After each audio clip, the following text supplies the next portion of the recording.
This is Gerardo Del Real with Resource Stock Digest. Joining me today is the president and CEO of Avrupa Minerals, Mr. Paul Kuhn. Paul, great to have you back on. How are you?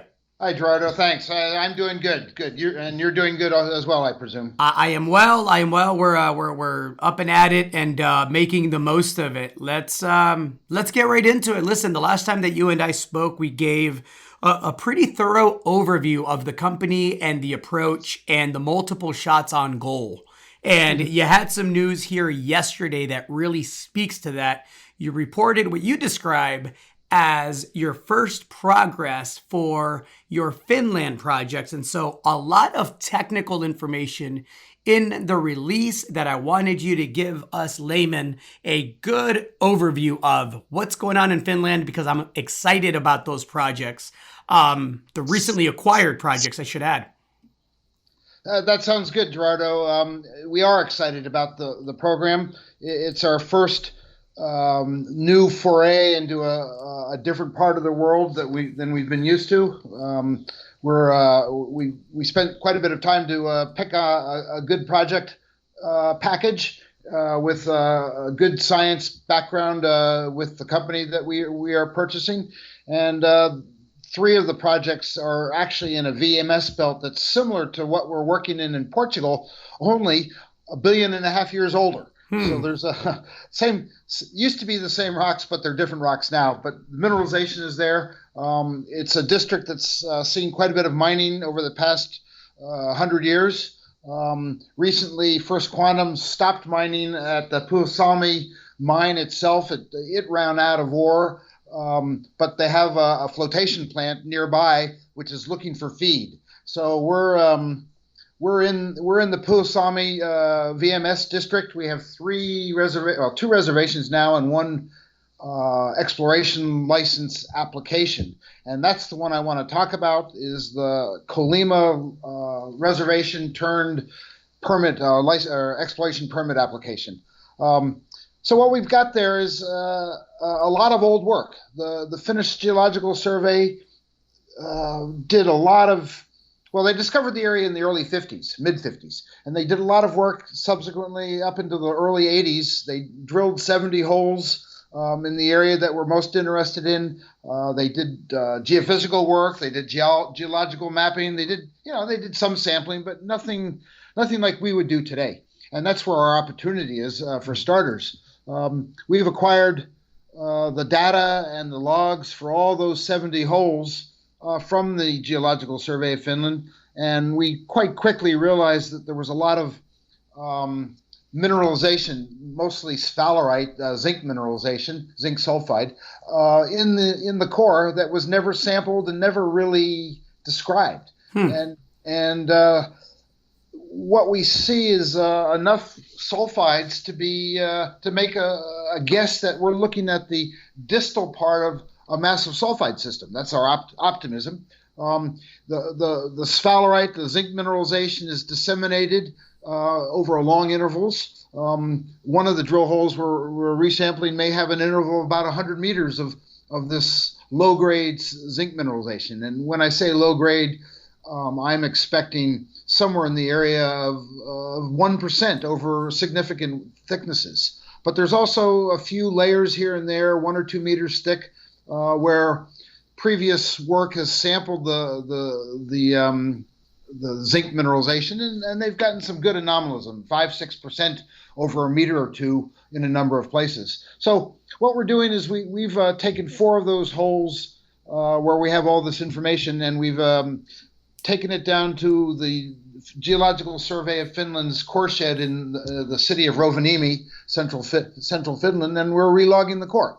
And at the same time, we're doing magnetics on it, and we're doing XRF sampling, hand sampling with X-ray diffraction machine, and we're selecting continuous samples along the core and sending those rock samples, the core samples, to a ALS laboratory. It'll end up in Ireland, but for the most part, what we're doing is we're taking 250 samples and sending them out to a lab to have them credibly analyzed with a credible lab.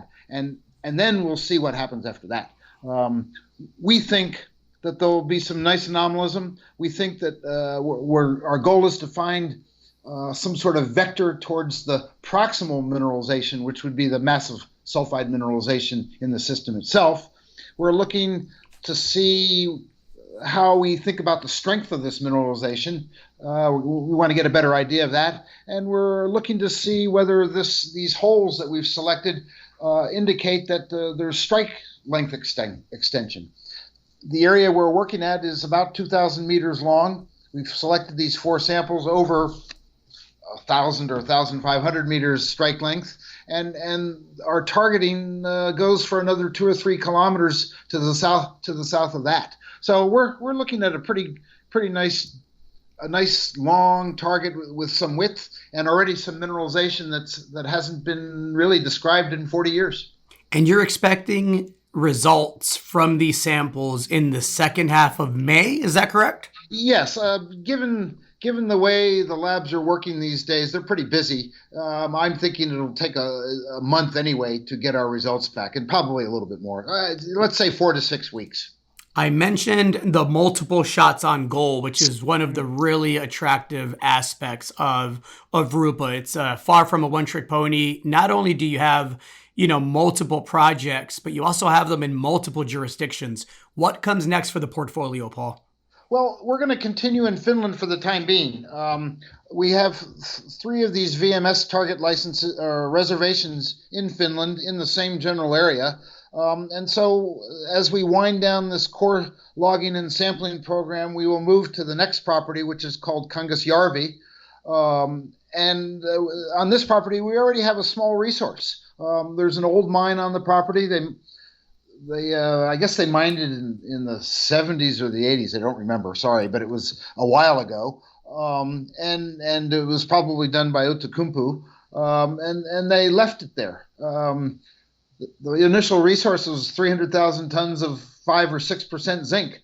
And we're finding, because we purchased the data for a lot of historic drilling in that area, we're finding that there's mineralization in holes that are along strike several hundred meters to a kilometer away from the actual mineralization itself. So we're planning to start working on that. We've already done a deep penetrating electromagnetic survey on the previous property, Kolima, and this one, Kangasjärvi, and on the third property, which is called Pilavesi. We're not going to get to that one right away, but later in the summer, yes. But the next shot is actually another one in Finland. So we've got mineralization on it. We've got a lot of data already, and we're going to hit that one pretty hard too. After we get this Finland stuff going like we are now, we'll probably go back to drilling in Portugal. Our partner has verbally told me that they expect to restart drilling at Sesmarias in June.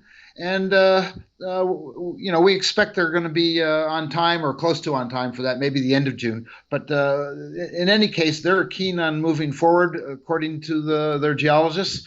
And we're looking forward to doing that. The last thing, I'm really dragging this for you. The last one I'm excited about is we may get our Slavovo gold license back in Kosovo. We've been working on it for a year and a half to get it back, and we have rumors that the Mining Bureau is going to make their decision on whether to issue it or not in the next few weeks. So lots of stuff going on this summer for Avrupa. Looking forward to the results in hopefully the second half of May. Looking forward to drilling everywhere. Yeah. There's gold, there's copper, there's lead, there's zinc, there's some silver. There's a lot to like. Still a tiny market cap, still a lot of runway. And if we get the metals prices headed in the direction that I think they're headed, it should be an exciting 2022 for Avrupa. We're looking forward to it. Me too. Absolutely. Me too, Paul. Thank you so much for that thorough update. Appreciate your time as always, sir. Thank you, Gerardo. Nice talking with you. Catch you later. All right. Cheers. Yep. Bye-bye.